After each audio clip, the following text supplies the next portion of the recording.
let's kind of get going. So just to set the context again, I think we had looked a couple of weeks back, I think, at the PSP.NET paper, which talked about the pyramid pooling, which is pooling at different sizes of the image. And that was kind of our starting point for diving into a set of, if you will, three papers that, well, actually three concepts or three sets of papers that we wanted to go through, which seem to all be close to the state of the art. One is PSP.NET, which we looked at, and we'll still spend some time on it once we get the code running and or integrated with FastAI.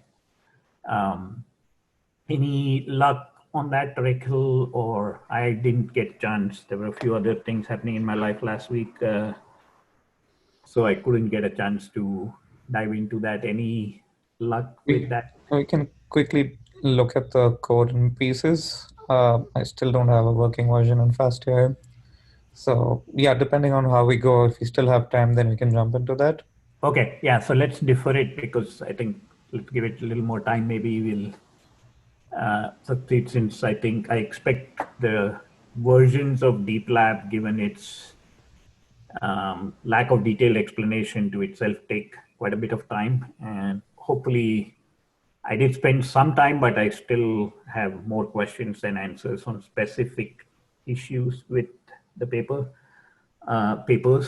So the second set of papers that we wanted to go through were the Deep Lab, and as Steve pointed out in previous conversations, there are three revisions, if you will, of Deep Lab. The very first one is Deep Lab v2, and I'll start sharing my screen to just illustrate the or show the three versions, and then we will start where we left off last week, which is in the middle version. That's the Deep Lab v3 version, and we have gotten to a particular point. I'll quickly go through the early part of it to recommence at where we left off last week. And then hopefully we'll get to enough of that to where we can jump to the latest and greatest, which Steve had said he had gone through, and maybe he can chime in on that version. So I'll start sharing my screen now.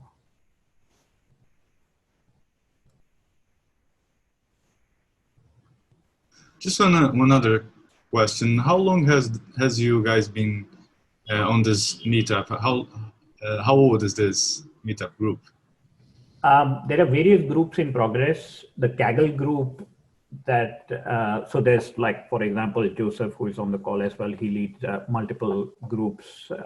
One focused on the Stanford CS224N language class, another on hands-on machine learning book and covering the details. There's one on going through the FastAI library. There's another, there are a couple of paid ones that are going on. The Kaggle one, the one you're currently in, started around the end of last year, I think November, December, and then has continued through most of this year. Cool. I am really interested in continuing and making part of this Kaggle group. So it's nice to meet you all. Great, welcome.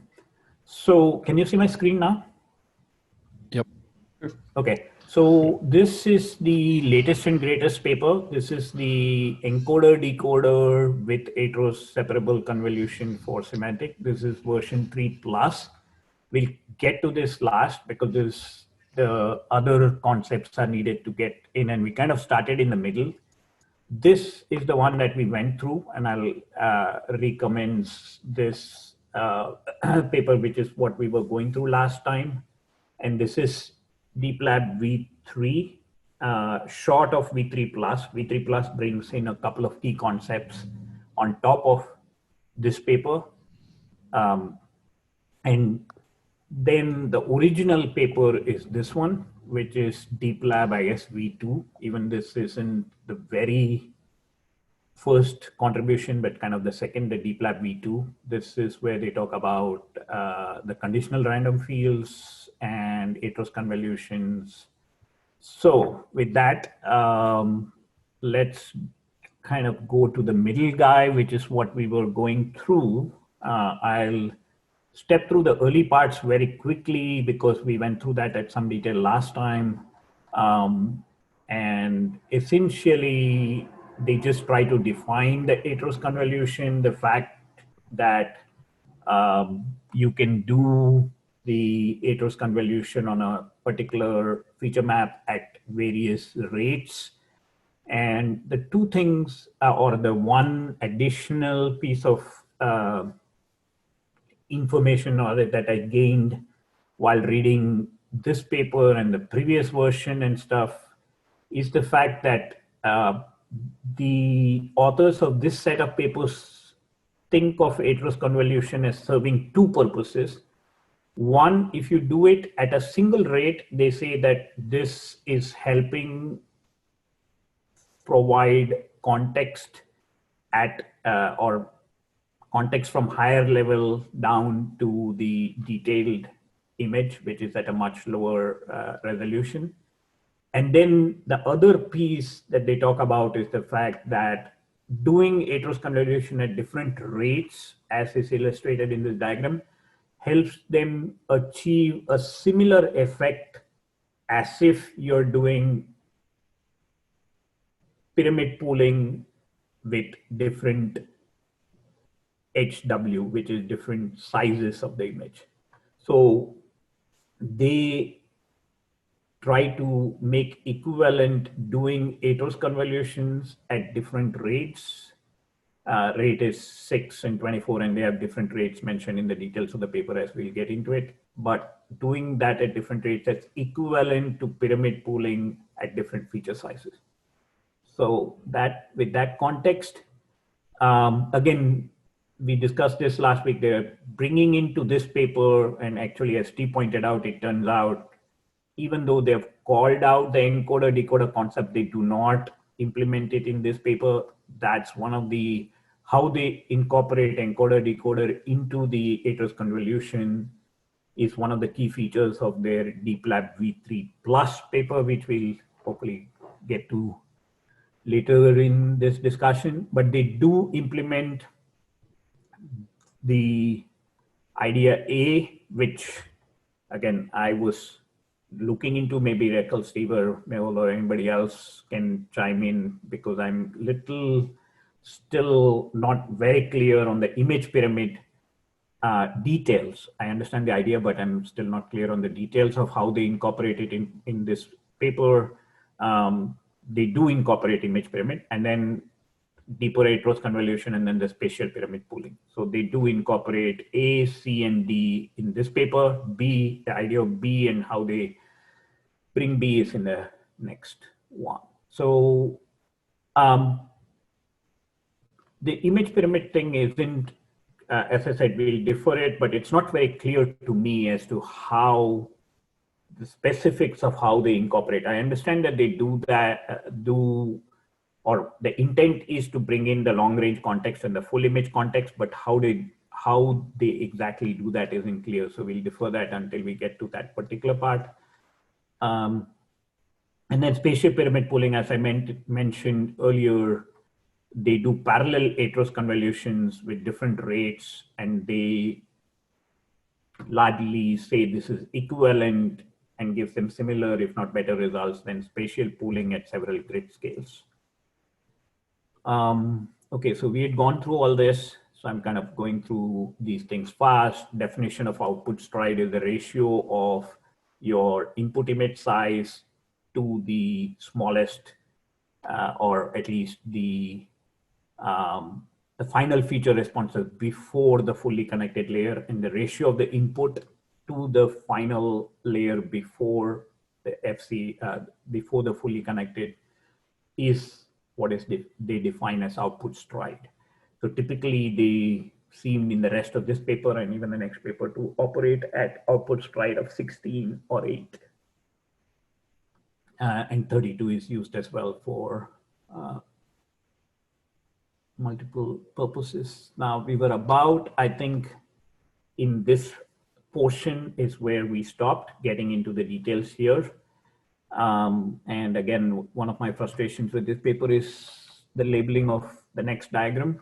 But so we'll start at going deeper with Atros convolution because that's exactly where we stopped. Any questions or comments before we get through the rest and dive into the details from anyone?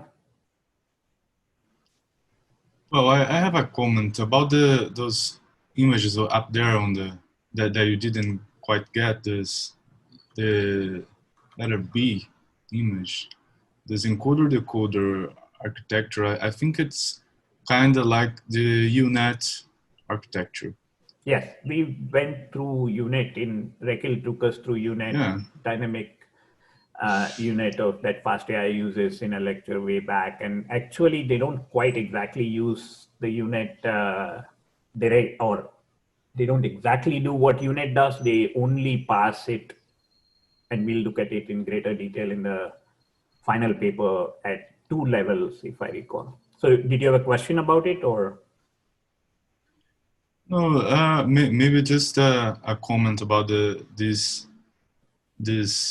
images here, because you said they didn't quite get this image pyramid here. This first one is, I think it's just that you get these encodings at the end, and then you merge in a single feature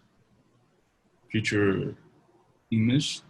And do you want to discuss a little bit more about these images? When we get to they explain it in more detail. Okay. And in fact, in the last discussion, I think Rikel had also explained that essentially it's taking the input image at different scales and then reducing them and merging them. But what is unclear to me, and that's why I said it's more related to the details when we get to it, is how they merge. And they talk about, in case of Atros, they do fusion, and whether they do fusion or how they merge and how they concatenate this. That's more my question. Not so much that I don't understand the basic image pyramid concept, but it's in the details. So that's why I said let's go till the details. So let's go to the details. Yeah. Okay, so going deeper, any other comments to this point or questions from last week? Because this is where we stopped last week. Okay, going deeper with Atros. So again, I'll just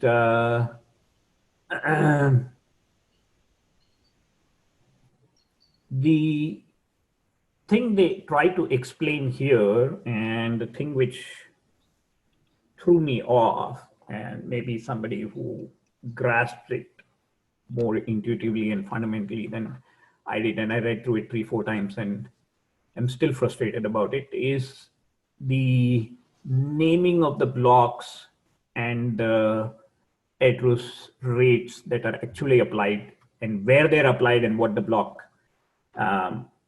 results are. So the first one is fairly self-explanatory, other than the fact that the naming of the blocks is done ridiculously, which confuses the hell out of me.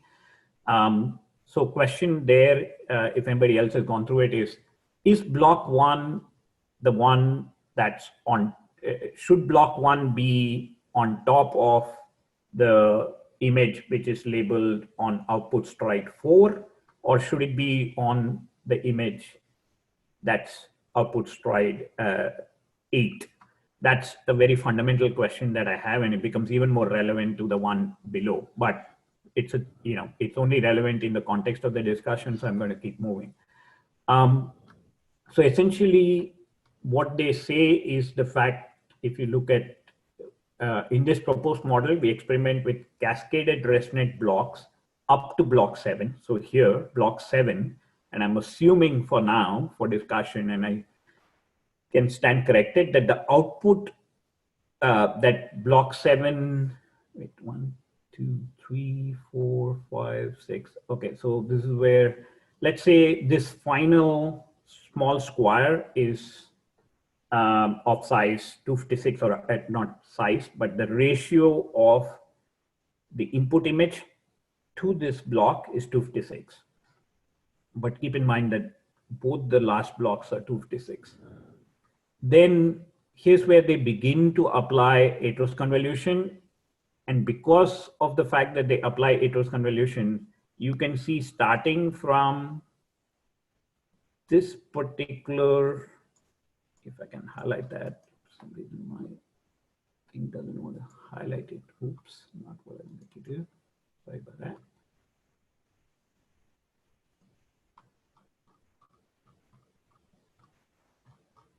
Okay, so the very first block with output strike 16, which I was trying to highlight, you can see from that block all the way to the end, the dimensions of all the blocks are the same. And that's because the output stride is maintained constant at 16. Now, here's a question I have, maybe can answer it, somebody who's read or even as we discussed. I'm assuming that the rate Atros convolution with rate 2 is applied to this block, the one that I have my cursor on, in order to get the output of this block. Is that a correct assumption? And then what happens is you apply the Atros convolution with a rate of 4 on that block again to get this block. You apply Atros convolution rate 8 on that block to get this. And keep in mind that as we double the Atros convolution rates, you will continue to get the same size, right? Or is it the case that you need to apply a rate 4 to just the previous one, which is the block obtained by applying rate 2? So That's... I have a couple of comments over there. Yeah, go ahead. So first thing is this question that you had, I think, was cascaded versus parallel. The paper basically goes about applying both. So this is strategy 1, that they say, okay, let's apply cascade. That's what the figure you're seeing right now. And then they say, okay, let's not apply cascade, let's apply parallel. That's the figure we'll see further down. Right, further down, yes. And then they say that parallel performs better than cascade by a minute percentage. So that's why they go ahead with parallel. With parallel, yes. Right. And so just so others can, this is the parallel thing that you're talking about. So basically they apply, a 1x1 convol, a 3x3 convol with a rate of 6, a 3x3 convol with a rate of 12, and a 3x3 convol with a rate of 18, all on this block, right? And then also an image pooling. Right. And much like the pyramid spatial pooling, let's for now assume that they combine. I'll use the word combine rather than get into detail, because the details I have questions about. Combine all this in order to, and then they do concatenate all of these and then do a 1x1 convol to get this. Right. So this is the parallel approach that you're talking about, correct? Yep, that's the parallel strategy. And what we're looking at, and the figure above is cascade. Where is that? Yeah, this is the cascade strategy. Right. And now in cascades, sorry, go ahead. Just to draw parallel, if you want to see with the parallel and cascade, the similarity is that, like you mentioned, what happens is you stop at, let's say, block 3, where rate 2 is written. Just before that, block 3. This guy. Yes. And if you remember, there's a mention in the paper somewhere which basically says they make replicas of this, duplicates of this. Right here. Cascaded up to 7.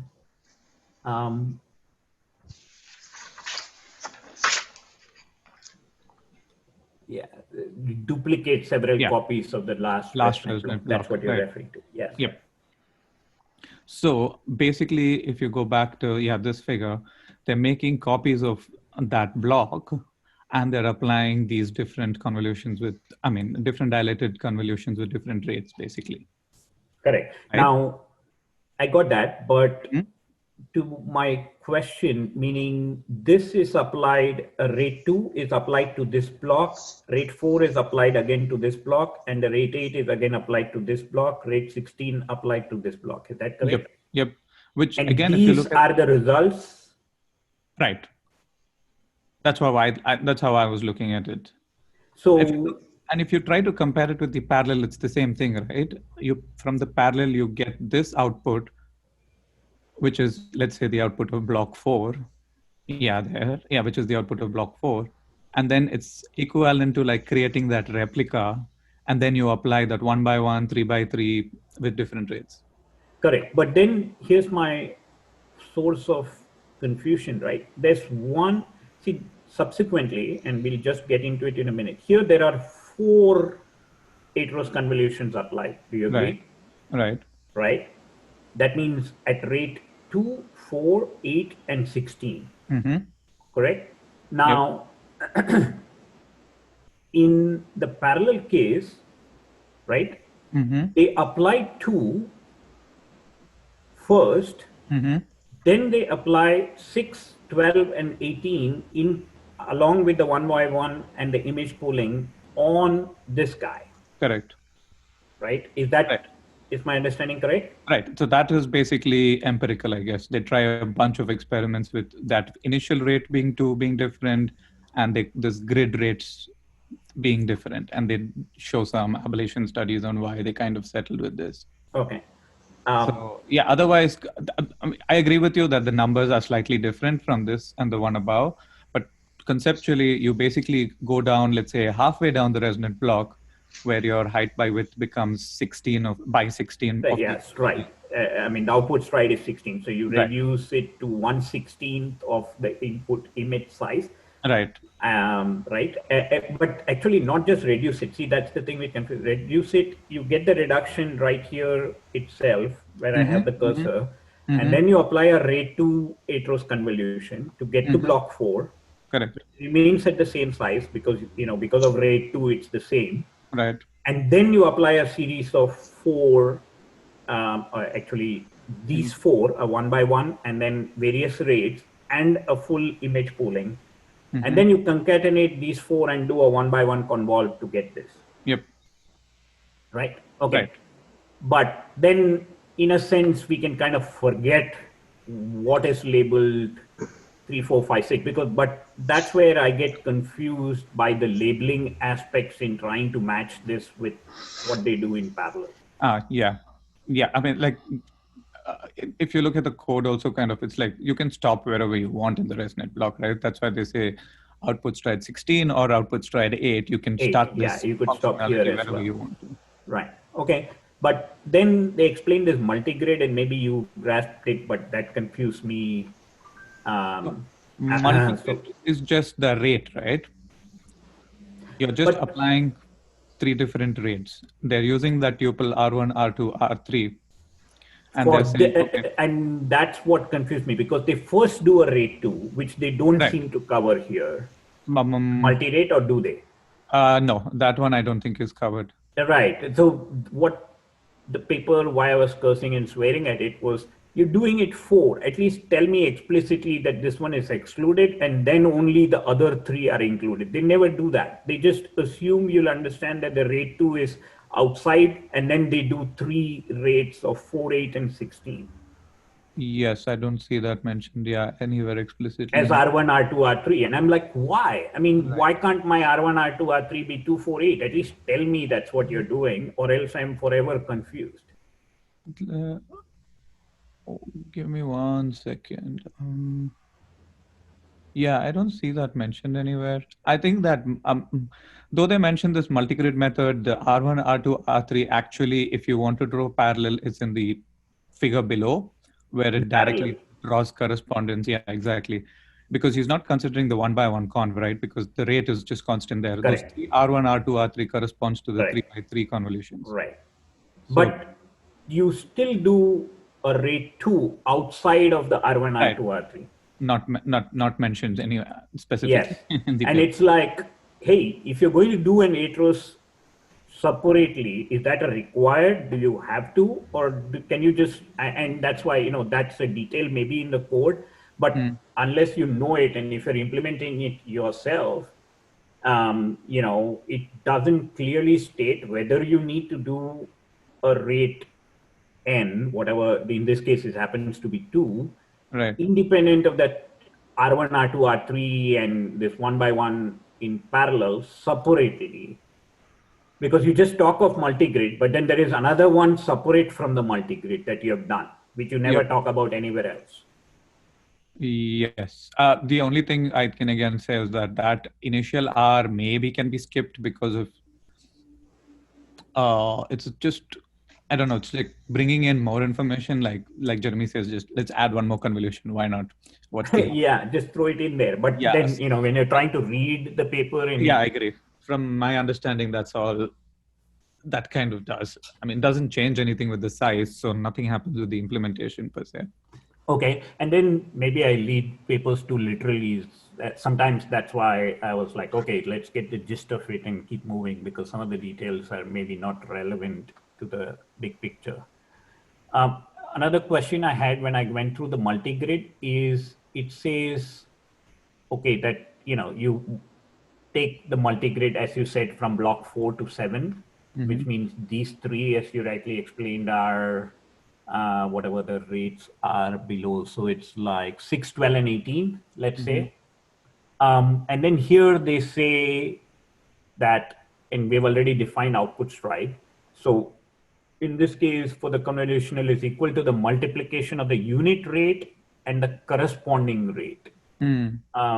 So for example, they say the unit rates are 1 to 4, and then the, you know, how do you determine this corresponding rate? Or, I mean, and by the way, I mean, at least reading through the rest of the paper, it didn't seem like this was very material to what they were discussing elsewhere. But then I don't get why put a separate paragraph in there and try to explain it in some detail, which I don't grasp. Is anybody else? I didn't understand this either, but right now, since we got talking about this, I feel that unit rate is basically the one that you are cursing about. Why is it on the outside? And the multigrid rates are the ones that follow after that. So in our case, you have 2, 4, 8, 16. So let's say the first two is the unit rate. And then the 1 to 4 are what you would have as the rates for this, but divided by this unit rate, which you do outside. Right, which basically, yeah, exactly. 1 to 4. Okay. And so that translates to 2, 4, 8, I guess.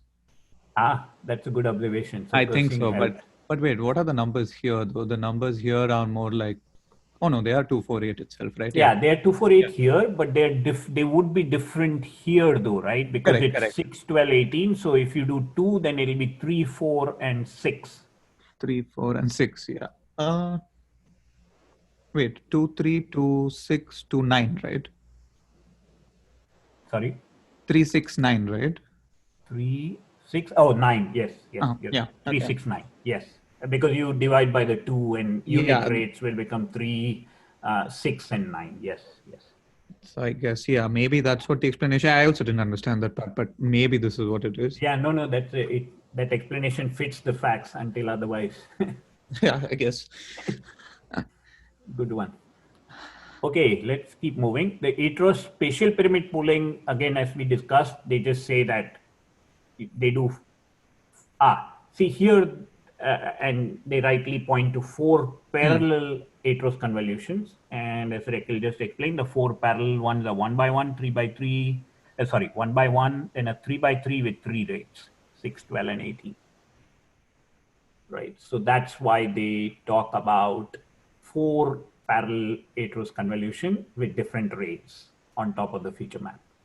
Okay, and then the other thing that they do is include batch normalization. That's an improvement and or a modification compared to the DeepLab V2 paper, because that paper does not do batch norm.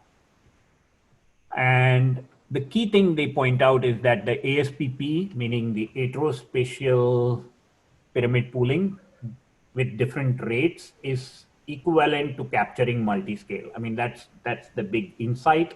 And one of the things, by the way, Rekil provided this excellent, let's see whether I have access. Can you guys see this screen of mine, which has the colorful volcanic image type deal? So he provided this link, which is, I You'll think, have to reshare that, Srinivas, because it's a different window. You can't see it? Nope. Okay. Let me share that then. Hang on a second. Oh, the problem why I need to do that is because I've run out of my medium access. So I have to do it in a incognito Oh, window. So let me see whether I can stop sharing and switch to that for a minute. I always have this problem too. Medium. Yeah, it's a stupid thing it's in horrible. Medium. I don't know why they make you do that. I mean, you can access it as soon as you go incognito. So what's the big deal? Just let us see it. Can you see it now? yeah.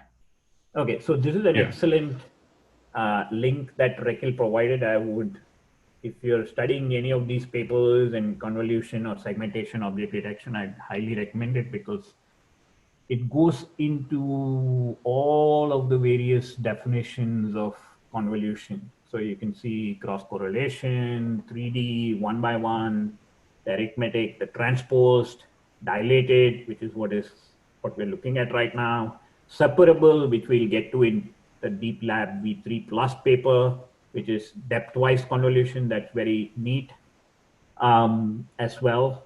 And then flattened, group, shuffled, pointwise grouped. And then it turns out that there is a deformed convolution that came out as well, which isn't covered here, but so I guess they'd have to revise the link. But I would very strongly encourage people to go through this because it's a very excellent explanation of the various types and with beautiful colored images that makes understanding intuitive. The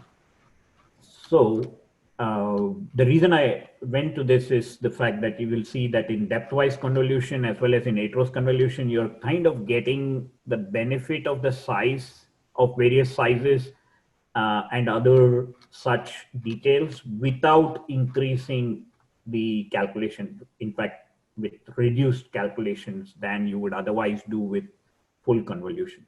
I'm going to stop sharing and switch to the paper now, but I would highly recommend folks looking at that link and going through it. Okay, back to the paper. Can you see the paper now again? Yeah. Okay, so the point here that they make, which is again a very interesting one, is the fact that as you go through and apply higher and higher dilation rates, what this graph that my cursor is on shows is the fact that you will end up eventually, let's say at rate 16, and in fact at even bigger rates, it will practically end up with only the center pixel multiplying anything in the dilated window. So that's what these charts show. They show that as you dilate, you end up with only the single valid weight becoming important. As you increase the Atros rate along the x-axis, the only weight that matters from your filters is this single guy in the middle, because all these other guys drop out of the frame of the image. In this case, you can see, as you move this, you can still get other weights at the edges to matter when you do the multiplication for the convolution. But as you increase the rates, the others drop off and only the center guy matters. So that's what they discuss here, that when you do a 65 by 65 feature map at different address rates, in the extreme case where the rate value is close to the feature map size, the 3x3 filter becomes a 1x1 filter. Since only the center filter weight is effective. Is that clear? Any questions on that? Okay, now this is where then they get into this image pooling. So they say we apply global average pooling on the last feature map of the model, feed the resulting image level features to a 1x1 convolution with 256 filters and batch norm, and then bilinearly upsample the feature to the desired spatial dimension. So in the end, their ASPP, which is the parallel version that Rick pointed us to, this guy, consists of, and they list one 1x1 convolution and three 3x3 convolutions with the rate 6, 12, 18. And that's why I think Rekil is right until he's proven wrong, that if you have a 2 here, then the unit rates will be 3, 6, and 9. When the output rate stride is 16, all with 256 filters and batch norm. And then, and here's my question, the image level features as shown in figure 5. So that is this guy, right? The image pooling. And but now where did I lose it? Okay, so that's, so what, and the image level features, but they don't talk about what exactly they do in image pooling. Nothing. Just right? Image pooling, and then they just bump the size up so that it matches the size of the rest of the T56 by 256 is what the rest are, right? Right. So they just bilinearly scale it to get to that size. But what is, I mean, is it just max pooling or average pooling across the I think they do like size? A global average pooling of the previous one, if I'm not wrong. We apply, is this the one they're talking about? We apply global average pooling on the last feature map of the model, feed the resulting image. But that's the 1x1, I thought. No, that is what they feed to a 1x1 convolution. So the same thing is fed to all of them, in fact, right? Yeah, okay. So you're saying this guy is, you apply a global average pool and then feed to all these three. Right. But what about the B? The B is just the global average pooling of the previous thing. So that is, in other words, the input for the same input, which basically is applied. Yeah, for those input to the top 4 is that guy. Yeah, which is also there though. It's not added in this case. It is concatenated in this case also. Yeah. So it's taken separately and concatenated with these all at the same sizes. Right. Okay, got it. So it's like, in other words, again, it's like throwing in one more extra. Yeah. Which is having the full context from this at this output stride resolution. Combine that guy with 4 different convolution, 3 of them Atros rates at different rates, and 1x1, all with 256 channels. Yep. Okay, got it. And then, so that's what the concat is of these, and then do a 1x1 convol to get to this. Okay, any questions? Because that's, I think, the crux of what this paper is, this image and what they do to get these 4 concatenated, apply 1x1 convol to get there, get the 16 stride, output stride image. That's kind of almost the. I have a question. How could they apply all those different rates, a true convolution with different rates, and it end up with the same size image to concatenate?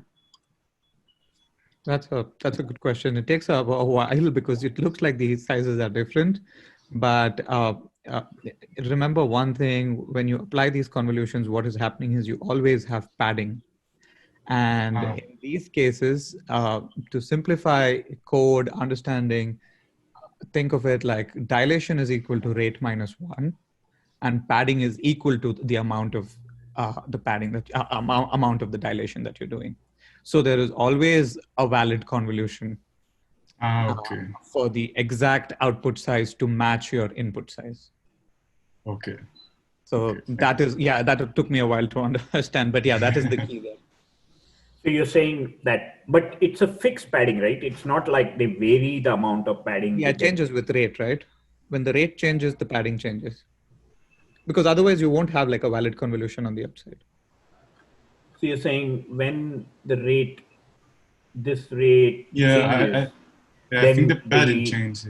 The padding on the original image changes? Yes, padding of zeros will change on the original image. In order to complete, like you may have to go 2 or 3 pixels out to finish on the corners? Yep.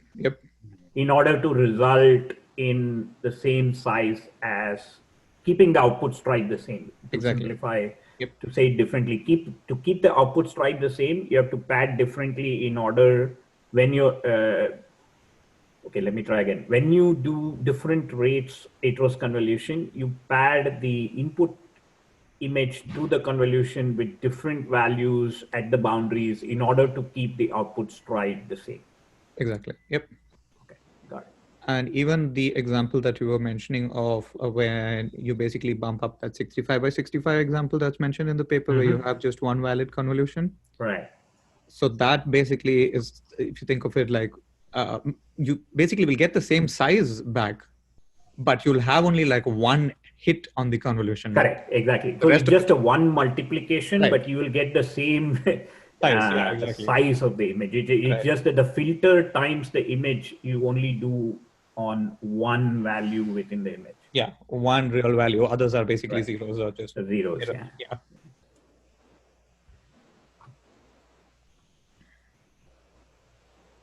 Yeah, and I didn't quite grasp what the normalized counter were and stuff, but I get the idea, gist of the idea by reading through the text. So. Okay, any questions from anyone else to this point? Because the rest of the paper is just a discussion of their results and what they observe. So the crux of the Deep Lab V3 paper is the fact that, again, to repeat, they take the image, they get it to a particular output stride, and as Rekel said, it could be 8 or 16, somewhere along that path.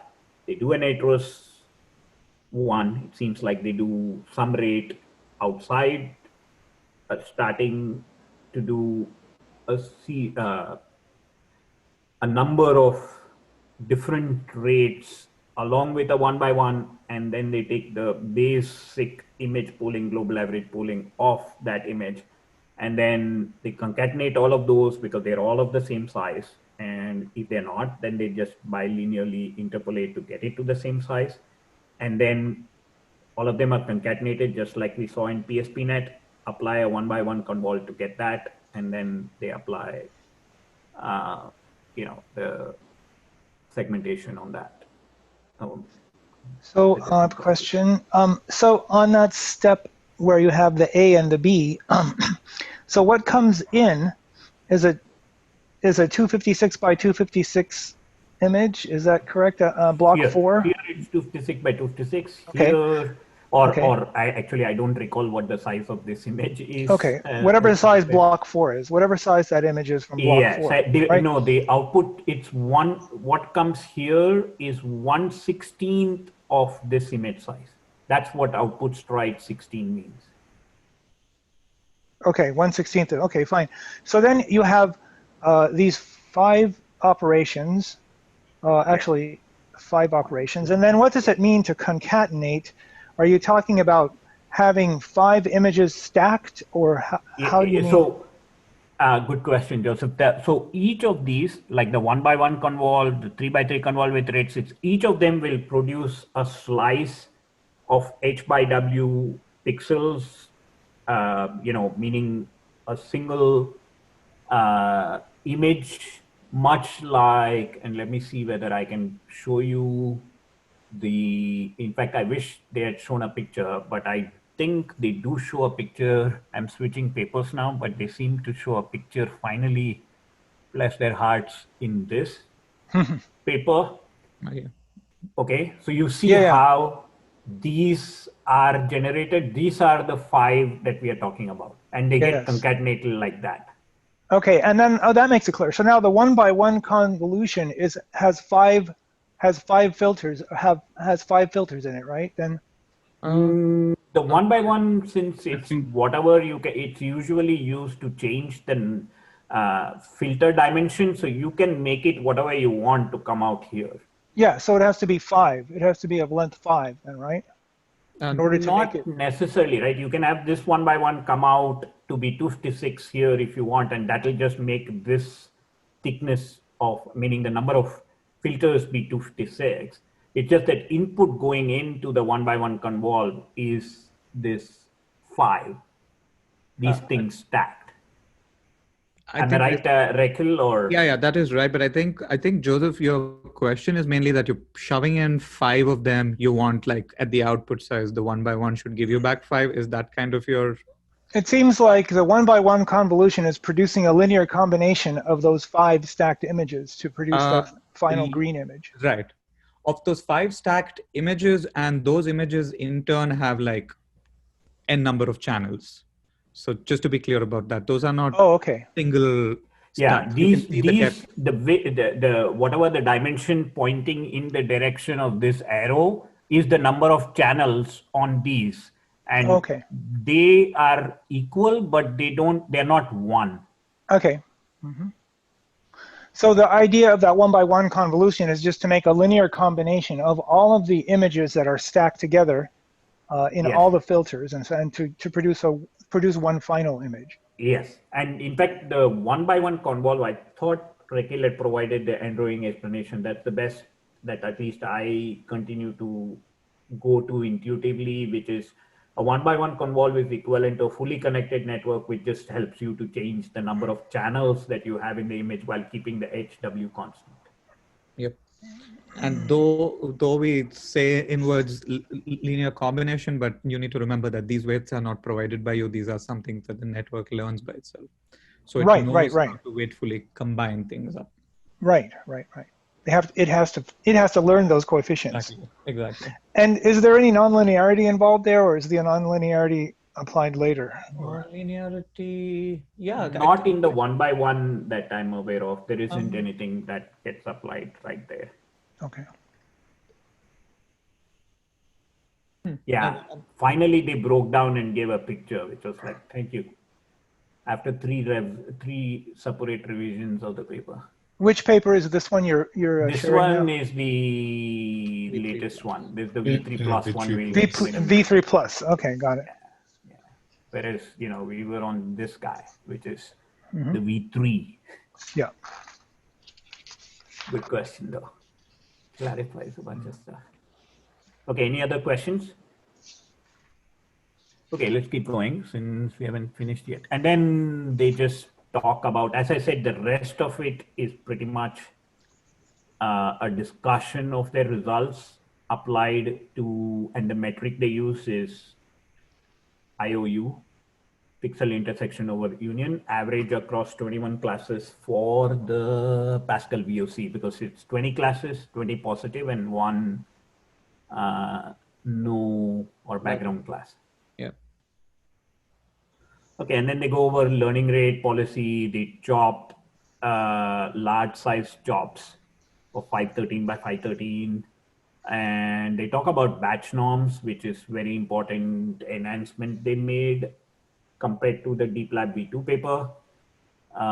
They go through 30,000 iterations of training, and training set is augmented with a bunch of augmentation of the native images. And one more thing they mentioned is, for Atros convolution with large rates to be effective, then they require a large crop size, which is why it's 513 by 513, I believe, the crop size that they use. And then they go through this batch norm, but what they do is they go through 30,000 iterations with some initial learning rate, freeze the batch norm, then go to output stride of 8, which means they've actually made the image bigger. And in between they freeze the batch norms, then go to a bigger size and train again for another 30,000 iterations. The interesting thing with that is they use 2 different sets of images. See, the first one, I also read that twice to completely understand that. It says after training on train-aug set, and train-aug set is actually linked to a different set of augmentations that they use. So you don't see, I guess, the original set of images in that set. And then after that, like you said, they freeze batch norm, employ output stride equal to 8, and train on the official train val set. Yeah. So that was very interesting. I've never seen something like that before. Yeah. Now, are you saying that train val and train aug don't have things which are common? I don't know. It looked, I mean, they specifically made a distinction there. I wasn't sure what exactly the distinction was. Yeah, because the aug thing, see here, it just says the data set is augmented by the annotations provided by this. So it's just I don't know what that annotated extra images annotation. resulting in 10,580 train aug. So I thought it was just augmentation with annotations added to the training. Therefore, it is duplication of the training with annotated images. Oh, you're saying like they probably marked extra classes in that, something like that? Yeah, added some Okay, classes maybe. and Yeah, stuff probably. Yeah, detailed, that's but what it is. not that they were exclusive, but more inclusive and expanded. I see. Okay, yeah, maybe. Yeah, that makes sense. Because otherwise, I don't see why they should specifically mention something like that. Yeah. Because otherwise, you just take the original images, you augment them, and it's I always. mean, that's, yeah. Yeah, makes sense what you're saying. Okay. And I had a question about the 5.3 crop, 5.1.3 crop. Mm-hmm. Because normally, like, so the input image is much bigger. Is it like 1024 by 1024? That's true of the cityscapes or something. In this case, I don't believe it is that big. We can Okay. look at what it is, or somebody can quickly look up what the Pascal VOC input image sizes are if they don't mention it in the paper. Somebody can quickly check online. But I believe the cityscape is the one which is 2K by 1K or something. I don't think see. this is that big. Yeah, that crop size is like huge. Like, you know, I'm normally used to seeing like 32 or 64 crop.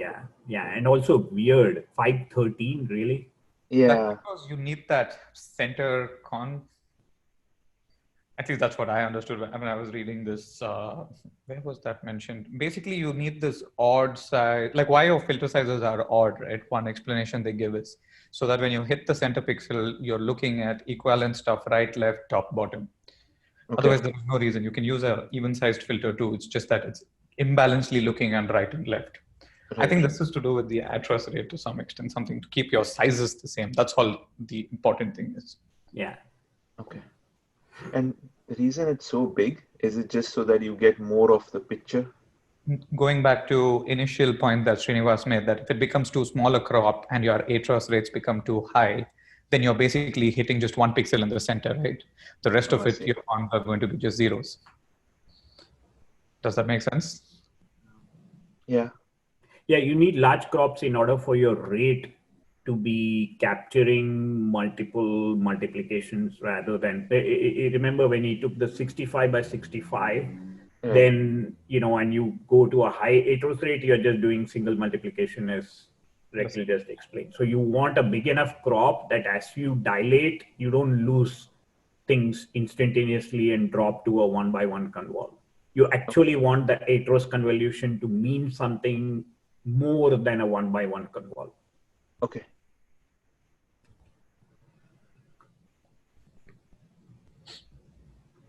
Okay, and then blah, blah, blah. And what is interesting, so is the fact that, you know, I also found like a very interestingly that they changed the output stride rate while training from 16 to 8, which means they switch the actual size of the images that they use halfway through training and then go through the same process again while freezing the batch now, which, you know, I don't know the reasoning behind all that, but. Progressive resizing? Sorry? Sort of like progressive resizing? Yeah, maybe, but in the opposite direction, right? They don't go small, they go big. Yeah, right. You start from the small and then go big, right? Yeah, and then go big, yeah. Yeah, but it's kind of interesting, right? Because of Atros, they go in the opposite. I mean, they don't, well, actually, even in the progressive resizing, they go from small to big. Small to big, never mind. Yeah. Okay, never mind. The interesting thing is that when we did it, we never froze batch now. Yeah, that's right. Yeah, we just kept learning the stuff. In this case, they freeze it after the first, which is, don't know why. Yeah, I also like stop learning. Right. The only thing I could think of, which I don't think completely makes sense for these guys because they're Google and they have resources. Yeah. Usually we freeze batch norm, or I've read about dealing with batch norm weirdly is when your batch size becomes small, your batch norm doesn't make sense. Right. Why they That's correct. But yeah. But if that argument, and they make that argument elsewhere in the paper, maybe in the next paper, but the thing that I would say is, which would argue for doing it at 8 and not doing it at 16, but it's the other way around, right? Other way around, right? If you do it at 16 for larger batch sizes, doing it at 8 means Oh, because they are smaller, you get larger batch sizes. Okay, Right. okay, got it. Yeah, you're right. Okay, yeah.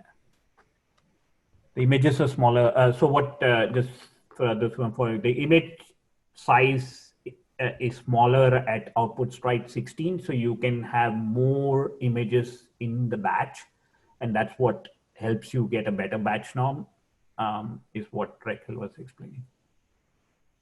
That might be one reason why they freeze it at 16 and they don't allow it to learn when output stride is 8, because it would worsen the learning.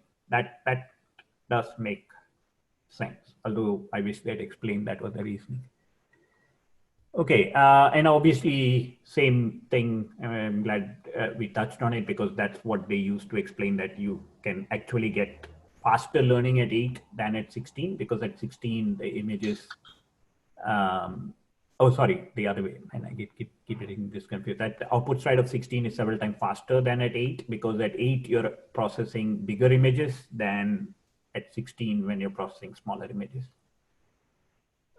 And that's what they explain, that they are 4 times smaller. But so I looked up the image sizes of the Pascal VOC dataset. Is that the one we're talking about? yes, yes. So it looks like they're 500 by 334, and there's steps, and there's 3 channels. That's interesting, because the 513 by 513 job of a 512 by 384 makes, is it VOC 2012? Yeah. It says, I mean, okay. That's I would have thought they would be bigger, but that's what it says on this document that I'm looking at. Yeah, that's very weird, because employer crop size of 513 on a... Yeah, that doesn't make sense. Yeah. Well, I'll keep looking, but it does say 2012. So, and then the second question I have is this code runnable on a, on a Colab workspace, the amount of compute they give you?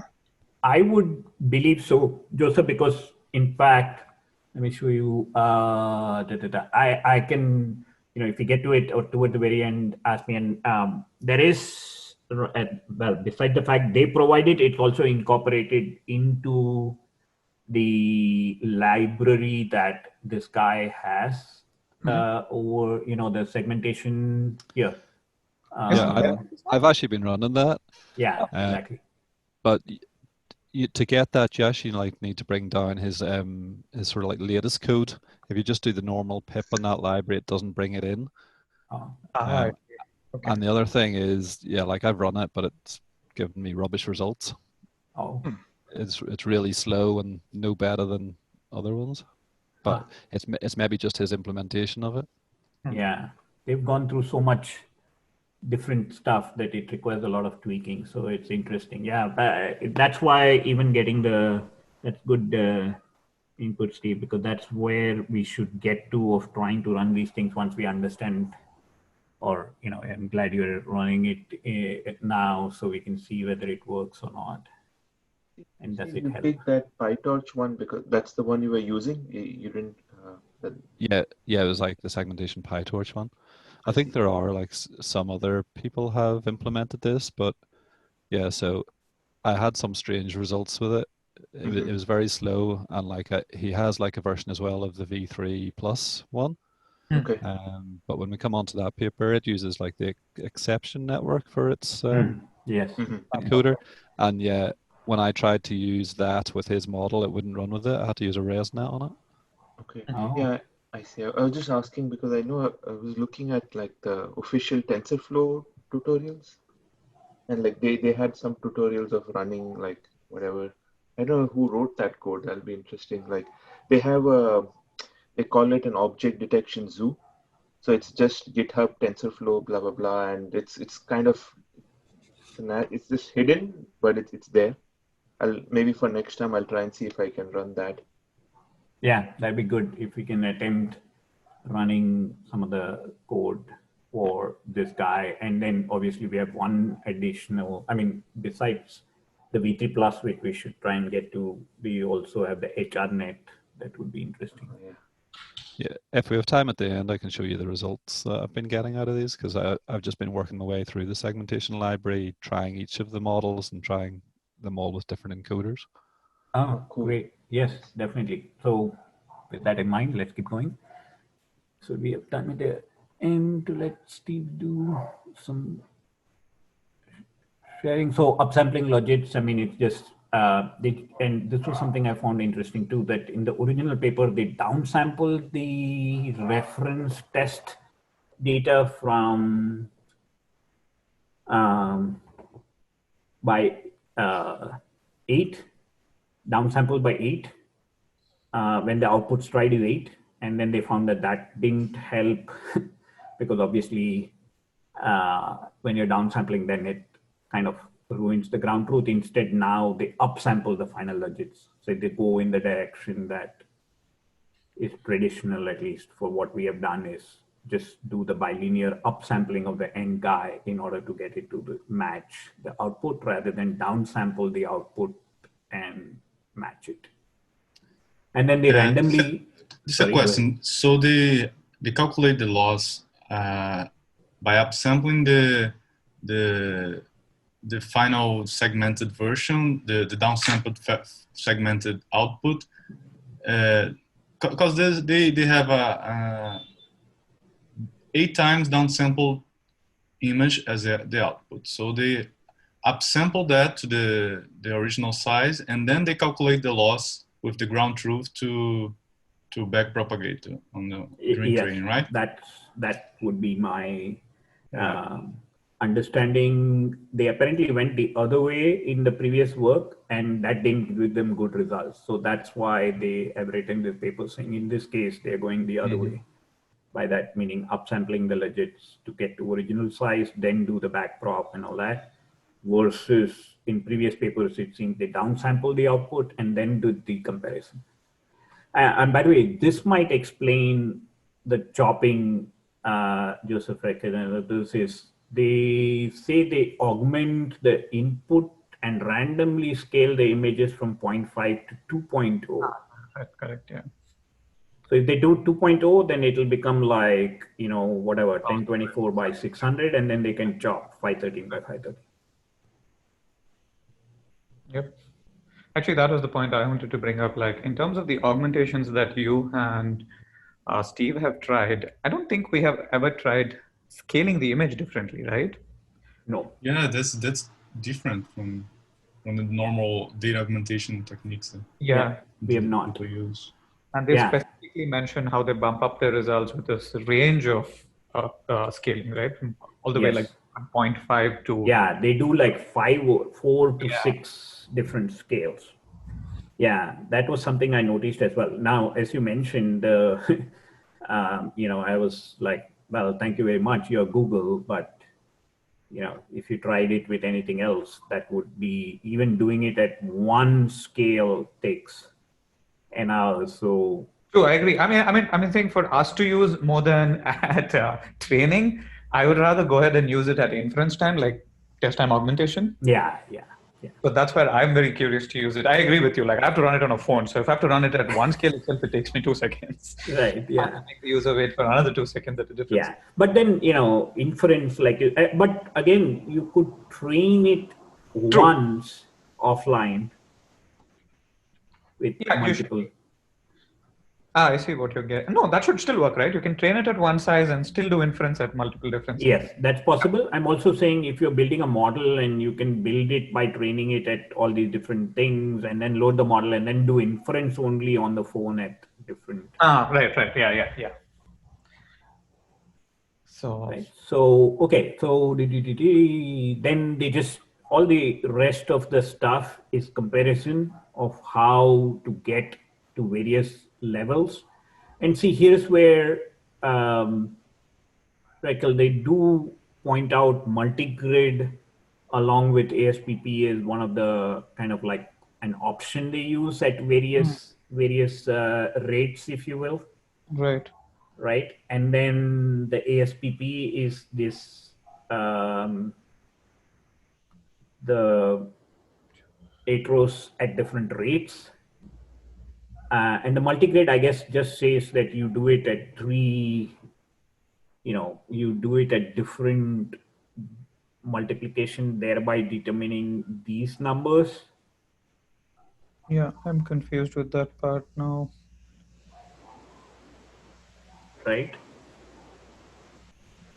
Yeah, I don't understand why they both are on the same row. I don't understand that right now. That's what was one of the sources of my confusion of this multigrid concept. But I have to go back through it in light of what you just said. So I'll keep going in the interest of time, and then we can see. But the interesting thing is they do not, the 6, 12, 18, 24, when they do it, doesn't give them the best result. The best results are with multigrid of 1 to 4, ASPP of 6, 12, 18, which means they're doing different rates. And then they do this image pooling, which we already discussed, to get the 77, 21. And then they do the OS of 16, and this is the output stride at 8 with multi-scale inputs during test, which we discussed in the previous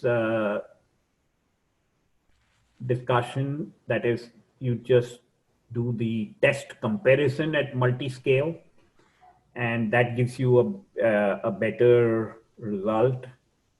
And you do the flip augmentation, and that gets them to, and you do pre-training with the COCO data set, and that gets them to the best result of 80 to 70. But bottom line is, we already talked about the concepts that they're applying, if you will. And as Raquel was saying, here are the 3, 4, 5, 6 multi-scale inputs. The performance further improved by performing inference on multi-scale inputs, which scales equals half, 3/4, 1, 1.25, 1.5, and another 3/4, and left, right flipped images. So this is what I was referring to, right? This is kind of what you were thinking of also, Raquel, of doing it at all these scales, or as many as you can afford in time. Especially on the inference scenario, because that'll be sort of ensembling without training multiple models, but looking at different scales. Right. So that's the inference strategy. I think we saw it in PSP.NET too, right? That they did that and got better results. Okay, and that's the stuff why they get finally doing all this stuff, they get to 86.9. So in interest of time, I'm going to quickly switch to the V3 Plus paper, where they finally share a picture.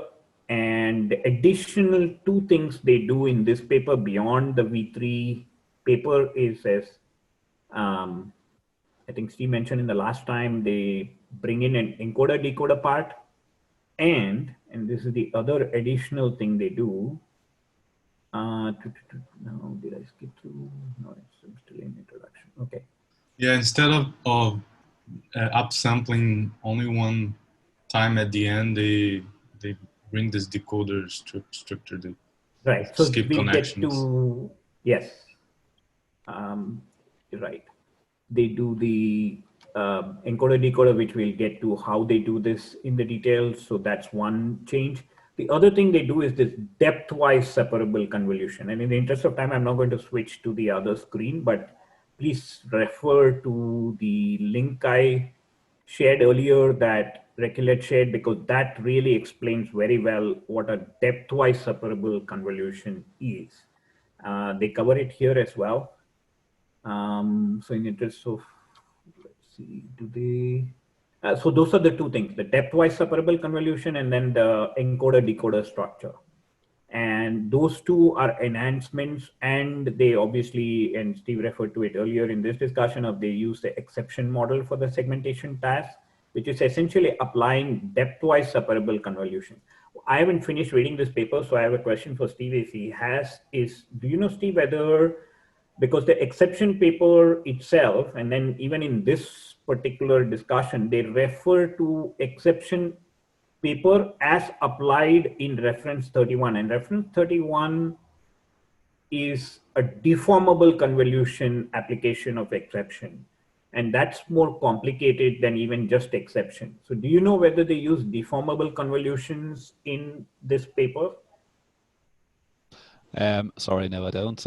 I just sort of read this at a high level or whatever. So I just like saw it was like the V3, but with the encoder decoder applied to it. Yeah, so I didn't go into the details like that. Okay, so because the depthwise or the exception paper applies depthwise convolution, but reference 31, which they refer to, applies the depthwise, combines the depthwise convolution with a deformable convolution, where actually you take the 3x3 filter and you throw the three filter locations into arbitrary spaces in your, or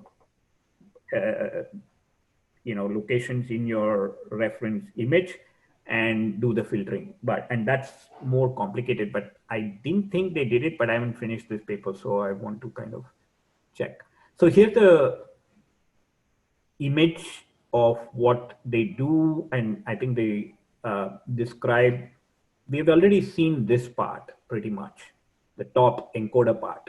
How they combine it with the decoder part, and the fact that they provide a decoder in this enhancement is one of the key enhancements. Secondly, all of the Atros convolutions are depthwise separable convolution. And the interesting thing about the depthwise convolution, and I have again provided this link in the, I don't know whether I've shared this PDF with everyone. I'll go ahead and do that right after this talk, but I have comments embedded this always, and they have provided the link that Raquel had, so you can go check what is a depthwise convolution. The interesting thing about a depthwise convolution is you get almost, in fact, in some cases, better performance than your full convolution, but the numerical calculations that you do are significantly less than a full convolution. So that's a fascinating detail. And in a depthwise convolution, instead of using one, you use three different convolutions for each channel instead of using the same for all channels. And then combine the three through a one by one convolution. So that's, I mean, I'm doing a poor job of explaining it, but that's because you can go read the details here. Look for depthwise convolution. And think of it as just replacing a traditional Atros convolution with a depthwise Atros convolution. So the combination of encoder decoder and replacing the Atros convolution with a depthwise Atros convolution are the two things they do in this paper. And how they combine it, so we have already come to this part in the prior paper. So they do a 1x1 convol, they upsample by 4, and then the output of the Atros convolution, which is taken directly to the decoder, do a 1x1 convolve, get this output, upsample the thing coming from your encoder by 4, combine these two to form that guy, do a 3x3 convolve, again upsample by 4, and these two upsamples by 4 get you back to the original image size. And those two things, a depthwise Atros convolution here, replacing all Atros convolutions with depthwise Atros convolutions, and then combining what you get out of the encoder with what you get from the decoder, and upsampling twice, once here before you concat and once after you concat and convolve, and then do the prediction. That's what is the methodology of DeepLab V3 Plus. And this is where they go through the what is depthwise separable Atros convolution. So as I mentioned, you do a layer by layer, and then you do a 1x1, and you do the same. This is what is a depthwise separable traditional convolution, these two steps. And essentially what they are saying is you can do an Atros convolution as a depthwise separable convolution. So you will do this followed by a 1x1, and that would be a depthwise separable Atros convolution. That's it. And then you do the encoder-decoder combination like is shown here. So that I expect to be the details, which I have not had, I didn't unfortunately get the chance to complete. And that's where the, the modified aligned, so I didn't go beyond the proposed decoder, or I just got to this point. Anybody want to add anything to this, to the details of this paper? I intend to go through it, and if there is, say they give the details of how they combine it. Thankfully, there are more pictures in this paper, and we can spend a little more time next week, and I'll hand over the sharing to Steve so he can go over what he has tried, and then using the exception network as the backbone and applying pre-training on Coco, blah blah blah, and then they talk about what results they get. So I can touch on this towards the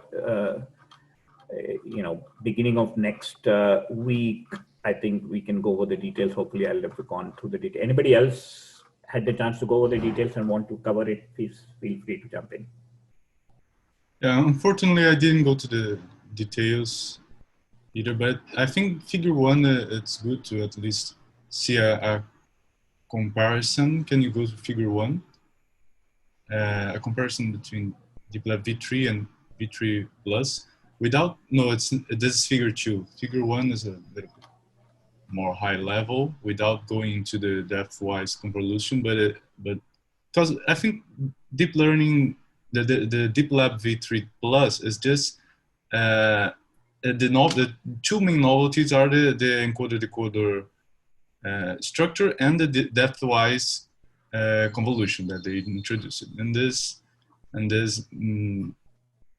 focus more on the encoder-decoder structure, but it's good because on letter A we can see that they put the DeepLab v3 architecture there, and then letter B is just the a structure encoder-decoder structure that they tried to add on the letter A, and they ended up with the letter C, which is the architecture of DeepLab v3. And this is good to see that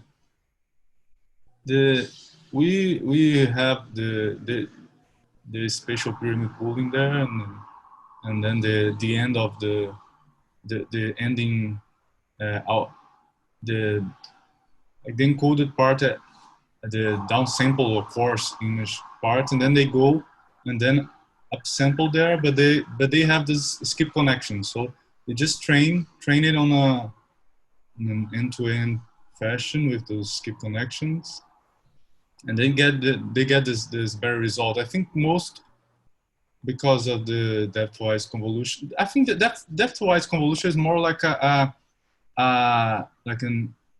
performance and optimization technique, because the DeepLab v3 was too slow.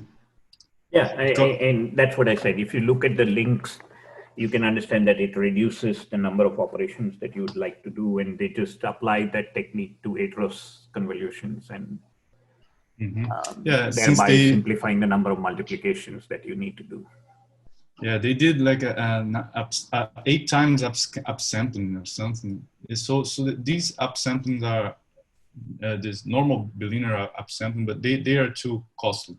So maybe and doing this. That's where instead of directly going 8x upsampling, they do it in 2 steps, and they do it in less number of steps though than the unit does, because unit uses multiple encoder-decoder pathways. Here they just do it twice.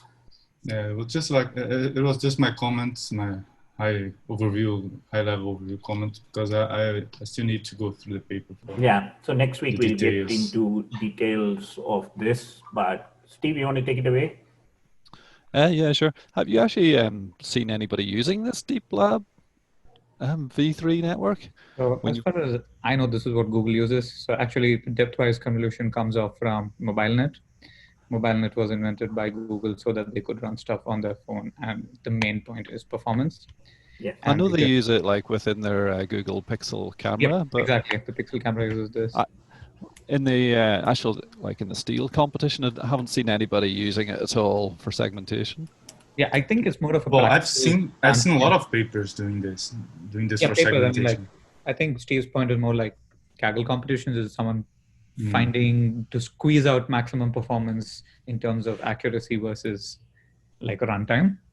And I think I haven't seen it. I've just seen it mentioned as in fact, the reason to get into it was I saw it mentioned in as kind of like by now it's the second placed best in semantic segmentation. Actually, HRNet has exceeded this now, but otherwise it was heading the benchmarks, but I haven't seen it directly applied, and especially in multiple places, Steve. It's not very popular, if at all, even used in Kaggle things to win. Maybe because of the compute intensive nature of it. I don't think it's the compute intensive nature. I think it's the other way around. Like, because there are less convolutions, I think it doesn't perform well. But in terms of practicality, like you said, Steve, it's used in Pixel. Apple even uses it. Apple even provides you the model to use for yourself. So it's very practical to run a phone. From that standpoint of view, I can tell you that yes, it's used a lot. But yeah, I agree with you. I've not seen it on when you say it, do you mean the DeepLab V3 Plus, or do you mean like the portions of it, such as the depth-wise convolution? The depth-wise and the Atros part of it is used. So I don't know which one to point at specifically, because they call them the model itself a DeepLab V3 model. So now again, to be more precise, I don't know if it's 3 or 3 plus, but I would assume it's 3 plus, because you're going to gain from the depth-wise, and you have the benefits of. Yeah, the 3 plus I think they kind of substituted the 3. Since the 3 plus, I've always seen people using 3 plus, not the version 3 anymore, because of the performance and the speed. And the encoder decoder, because in 3, see, the two things about 3 which are troublesome is the bilinear interpolation going from whatever all the way back, right? The 8x that's done. That's as we have seen, that leaves lots of artifacts, as we saw. Right. And then the encoder decoder definitely benefits, as we saw with UNet. So that's a big thing. And then the Atros is already there in 3, but then the combination of depth-wise, which reduces the computation, and then the encoder decoder, which would increase the object boundaries, would probably ensure that everybody uses 3 plus.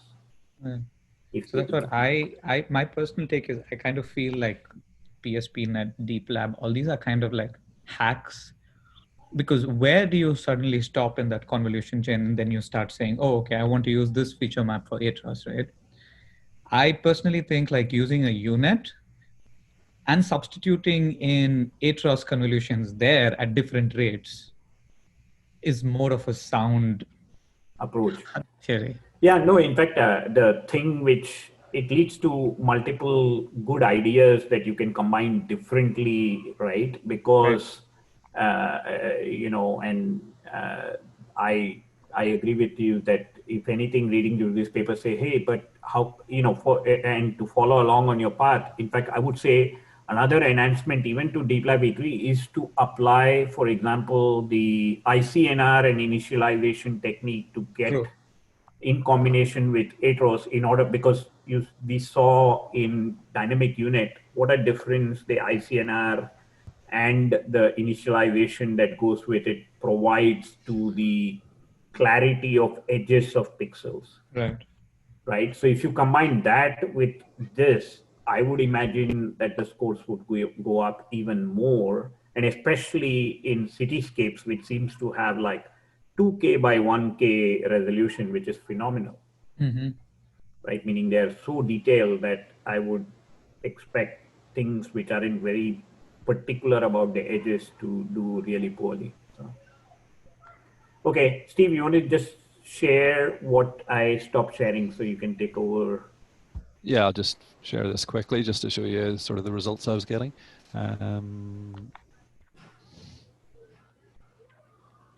Can you see that? Yes.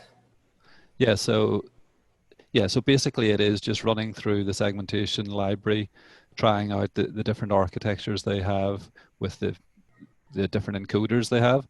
So yeah, it started with PSP because yeah, like that's what we sort of covered a couple of weeks ago. Right. Yeah, and like here, to cut down on the amount of time it takes to train it, I was just using like 10% of the data. So you can see here, yeah, so like with a ResNet 18 and a PSP, it takes 22 seconds on an epoch, but the loss is very high and the dice is not high. Switching on to efficient net with that didn't make things any better. Whereas, yeah, so then most people in the competition just seem to have used like UNet. Oh, when I'm down here, yeah, so you can see here, I tried the DeepLab V3 again with ResNet and efficient net.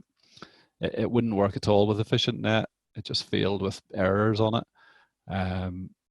But yeah, like with just on the ResNet, you can see the amount of time it took. This is again, yeah, so like this is 10% of the whole data set. It's taking like 5 minutes per epoch compared to 22 seconds with a PSP. And yeah, like the result it was getting on the dice score here, it is pretty high, but yeah, like it's like it takes so long. If I was like to go and try that on the full data set, it would take forever. And then yeah, with the V3 Plus, again, trying like a load of different backends, it got like reasonable results, but again, like the time that it took was massive. And when I tried it on exception, again, it failed with an error, which I was like surprised about, seeing its exception is meant to be the one that's is the proper backend for it. So yeah, just using a UNet with efficient net, it was the one that is like it's given good scores. And like the one that I found to be best of all is this. It's like the feature pyramid network. Yeah, so like all of the sort of like the top entries or whatever in the competition, that's like what they seem to have been using, is a combination of feature pyramid network with efficient net. And like here, it's given me very good scores. And like, so these ones here, these scores are actually submitting it into Kaggle itself. So these are the public scores. So this is like this is just the segmentation model by itself with no classifier on it. So you can see like FPN with efficient net, you're getting like over 0.9 in the public score without doing any classification. So then like I ensembled these together and stuck them in with the classifier. So the classifier, first of all, takes out like things that it doesn't think have defects, and then it just does a segmentation on the ones that are left. Right. And so with these are the scores I end up getting. So with these, yeah, like, so I'm up to 32nd in the competition now. Oh, cool. Actually, yeah, so I've added in a couple more segmenters since that, and you can see that my public score my public position has improved quite a bit, but on the private one, it's dropped down a bit. And yeah, so like that's what Mayhill was saying. It's like you can sort of overfit a bit on the public test set and drop down in the private. Yeah. But yeah, so like that's just like a completely sort of basic network. Just as I say, it's like a classifier and then ensembling UNets and FPNs. Yeah, so that'd be great if you can post spreadsheet on the channel. That'd be great, Steve. Yep. Okay. Hey, Steve, what are you using as your platform for processing the data? Are you just using your own machine, or are you using Kaggle, or are you using Colab? I'm using Colab. Well, it's Colab Pro. Yeah, you know, the one you pay, what is it, $10 a month for? Yeah, because like Colab by itself, yeah, like half the time it was giving me rubbish GPUs, where if you pay the $10, it's always giving me like a good one. And half the time as well, when I was using Colab by itself, there weren't any to allocate. Or if you pay the $10, I haven't had any problems since I started doing that.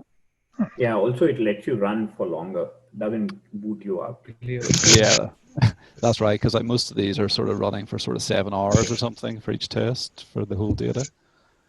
Whereas yeah, like with Kaggle, you quickly use up. You've only got 30 hours per week, so you just can't do it in Kaggle. Steve, can you remind me what those 3 classifiers mean?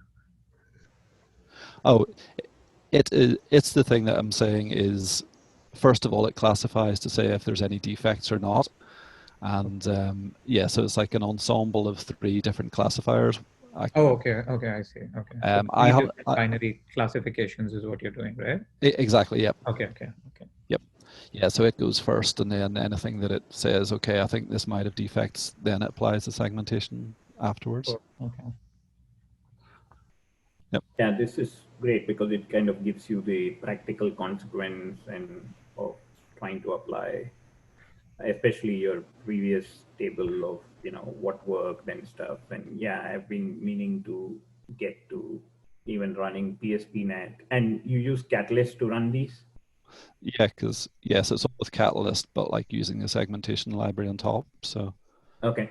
So what I'll do, just mail drop off, but what I'd like to do, Steve, if you have the time between now and next week, I'll inform people that it'll be an hour and a half. We took hour and a half today too, but we'll just quickly go over the rest of Deep Lab V3, and then if you could take us through Catalyst. I think there was a request, and Catalyst TPU is up too. So if you could even take us through your Catalyst of how you ran these experiments, and then maybe if you have the time and to try the TPU run, then you can share. But I think there was quite some interest from people on exploring Catalyst, your experience with Catalyst and how you did this. And if you can just also combine it with the TPU attempt, then I can save most of next week, 1 hour, maybe starting at 10:30 or so, and I can just take half hour to go over the rest of, we can collectively go through the rest of the Deep Lab V3 last paper and devote 1 hour to the Catalyst experience. yeah, sure, yep. Okay, great. Thanks a lot, Steve. Yeah, if you can post to Slack this spreadsheet, and that'd be great.